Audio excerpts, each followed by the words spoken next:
L'annonce de l'introduction de Corporate Climate Responsibility Levy fait sourciller les opérateurs du Global Business. La sortie des Émirats arabes unis de la liste grise du GAFI menace la compétitivité de Maurice. Et en couverture, Shamima Al-Massam, présidente de Mauritius Finance. Bienvenue dans ActuEco, votre rendez-vous économique hebdomadaire. Le ministre des Finances, Ranganaden Padayachie, a confirmé la volonté du gouvernement de s'attaquer à l'agenda climat dans son discours budgétaire avec des mesures annoncées afin de lutter contre les effets du changement climatique. Cette mesure n'a pas laissé indifférents les opérateurs du secteur financier, principalement ceux dans le global business.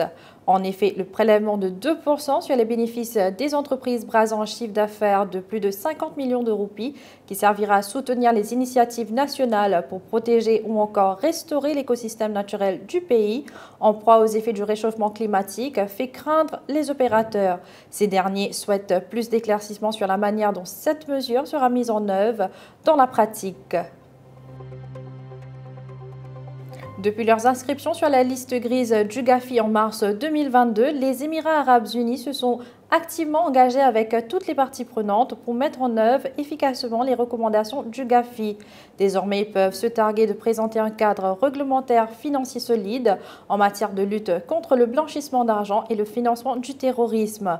En effet, leurs efforts ont payé et ils peuvent s'enlever cette épine du pied pour redonner de l'allant à leur centre financier, bien que cela représente une compétition accentuée pour Maurice. On y décrypte. Les sociétés de global business doivent être exemptées du Corporate Climate Responsibility Levy. La déclaration est signée Shamima Al-Massam, la présidente de Mauritius Finance. En couverture de Business Magazine cette semaine-ci, elle indique que contribuant autour de 14% du PIB et employant environ 15 000 employés, les services financiers constituent un pilier important de l'économie mauricienne. Aujourd'hui, ce secteur est à la croisée des chemins et se doit de maintenir sa compétitivité. Pour Shamima Al-Massam, qui a récemment été réélu pour un second mandat, une redéfinition du positionnement stratégique du Centre financier international mauricien s'impose. Et voilà, c'est ici que nous vous disons à très bientôt. Nous vous donnons toutefois rendez-vous au Codan Art Center le 21 et le 22 juin pour notre convention de l'immobilier et construction. Venez-y nombreux pour découvrir toutes nos offres et profiter des meilleures opportunités qui vous seront disposées. Merci, à très bientôt. Vous avez un projet de construction, vous recherchez des solutions de financement, ne manquez pas les 21 et 22 juin prochains la première édition de l'Immobilier and Construction Convention au Codan Art Center. Cet événement exceptionnel réunira les meilleurs promoteurs immobiliers, agences immobilières et les institutions bancaires, tous sous un même toit.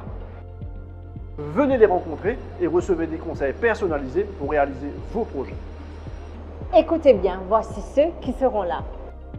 Pour ce qui est des solutions de financement et des plans d'assurance, la MCB, la BCP Bank, GFA seront présents. En matière de décoration intérieure et d'architecture, Casting World Limited et Free Motions seront là. Des promoteurs comme le Codan Development, Made in Property, Hivec et la SIT répondront présents. Les projets immobiliers comme ceux de la compagnie de Beauvallon, Captain Marin, Beauplan Development seront représentés. Des agences immobilières telles que JCN Real Estate, ImoWest et Aljumera Properties seront à votre écoute.